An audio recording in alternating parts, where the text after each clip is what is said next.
Hello guys, నేను మీ అమ్మగాడు. మళ్ళీ ఏమైంది తల్లి, మళ్ళీ హాస్పిటల్కి ఎందుకు వెళ్ళినావు అంట. నాకు ఏం కాలేదు, ఇంకొకసారి హెల్త్ ఇష్యూస్ ప్రాబ్లమ్స్ అని నేను ఏం చెప్పను. మరి హాస్పిటల్లో ఏం చేస్తున్నావు అంటారా? ఏం లేదు, నేను డైట్ స్టార్ట్ చేసిన మీ అందరికీ తెలుసు. బట్ నాకు కొన్ని హెల్త్ ఇష్యూస్ ఉన్నాయి, ఎయిర్ ఫాల్ అవ్వడం కానీ లాట్స్ ఆఫ్ కొన్ని ఉన్నాయి, మీకు తెలుసు అవన్నీ. అండ్ రీసెంట్లీ కొన్ని జరిగినాయి. కాబట్టి మనము ఇప్పుడున్న సిచ్యువేషన్స్కి ఖచ్చితంగా మనకు మనం ఊహించుకోవడం కంటే కొన్ని అవసరం. కాబట్టి నేను హాస్పిటల్కి వెళ్ళి థైరాయిడ్ కానీ పీసీఓడి కానీ కొన్ని ఏమంటారు B12 అండ్ బ్లడ్ అమ్మ అమ్మ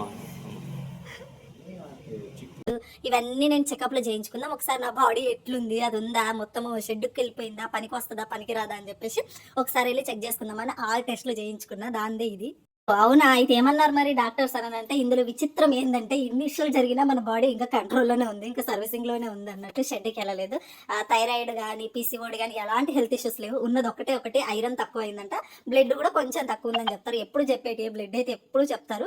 అండ్ ఐరన్ చెప్పిరు ఈసారి కొత్తగా, ఐరన్ కూడా చాలా తగ్గింది అని చెప్పేసి అని అన్నారు. అంతకుమించి ఏ హెల్త్ ఇష్యూస్ లేవంట. ఇంకా లాట్స్ ఆఫ్ టెస్ట్లు, కొన్ని డబ్బులు పోయినాక ఓకేలే మనం షెడ్కి వెళ్ళలేదు అని క్లారిటీ అయితే వచ్చింది. And thank you so much. Videos చూస్తున్నారు కానీ సబ్స్క్రైబ్ చేయట్లేదు, లైక్ చేయట్లేదు. ఫర్దర్గా మంచి వీడియోస్ వస్తాయి. మీరు సబ్స్క్రైబ్ చేసి లైక్ చేసి కమెంట్ చేస్తేనే నాకు వీడియోస్ చేయబుద్ధి అవుతుంది. మళ్ళీ లాంగ్ వీడియోస్ కూడా పోస్ట్ చేయరాము అంటున్నారు కదా, మరి మీరు సబ్స్క్రైబ్ చేస్తూ సపోర్ట్ చేస్తేనే నాకు వీడియోస్ చేయబుద్ధి అవుతుంది. కాబట్టి సబ్స్క్రైబ్ చేయండి, support. Thank you so much, love you all. See in the next vlog. And like చేసి కమెంట్ చేయడం మాత్రం అస్సలు మర్చిపోవద్దు. బాయ్.